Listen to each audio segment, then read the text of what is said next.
يا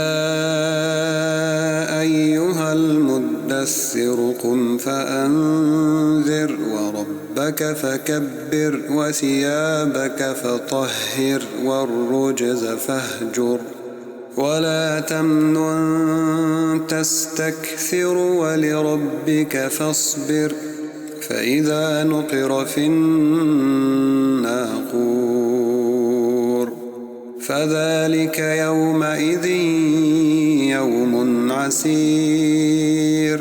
على الكافرين غير يسير ذرني ومن خلقت وحيدا وجعلت له مالا ممدودا وبنين شهودا ومهدت له تمهيدا ثم يطمع أن أزيد كلا إنه كان لآياتنا عنيدا سأرهقه صعودا إنه فكر وقدر فقتل كيف قدر ثم قتل كيف قدر ثم نظر ثم عبس وبسر ثم أدبر واستكبر فقال إن هذا إلا سحر يؤثر إن هذا إلا قول البشر سأصليه سقر وما أدراك ما سقر لا تبقي ولا تذر لواحة للبشر عليها 19 وما جعلنا أصحاب النار إلا ملائكة وما جعلنا عدتهم إلا فتنة للذين كفروا ليستيقن الذين أوتوا الكتاب ويزداد الذين آمنوا إيمانا ولا يرتاب الذين أوتوا الكتاب والمؤمنون وليقول الذين في قلوبهم مرض والكافرون ماذا أراد الله بهذا مثلا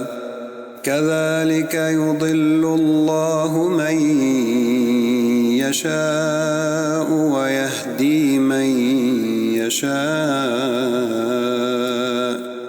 وما يعلم جنود ربك إلا هو وما هي إلا ذكرى للبشر كلا والقمر والليل إذ أدبر والصبح إذا أسفر إنها لإحدى الكبر نذيرا للبشر لمن شاء منكم أن يتقدم أو يتأخر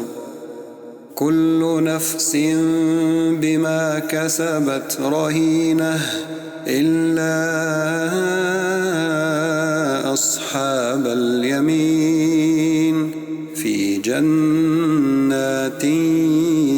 يتساءلون عن المجرمين ما سلككم في سقر قالوا لم نك من المصلين ولم نك نطعم المسكين وكنا نخوض مع الخائضين وكنا نكذب بيوم الدين حتى أتانا اليقين فما تنفعهم شفاعة الشافعين فما لهم عن التذكرة معرضين كأنهم حمر مستنفرة فرت من قسورة بل يريد كل امرئ منهم أن يؤتى صحفا منشرة كلا بل لا يخافون الآخرة كلا إنه تذكرة فمن شاء ذكره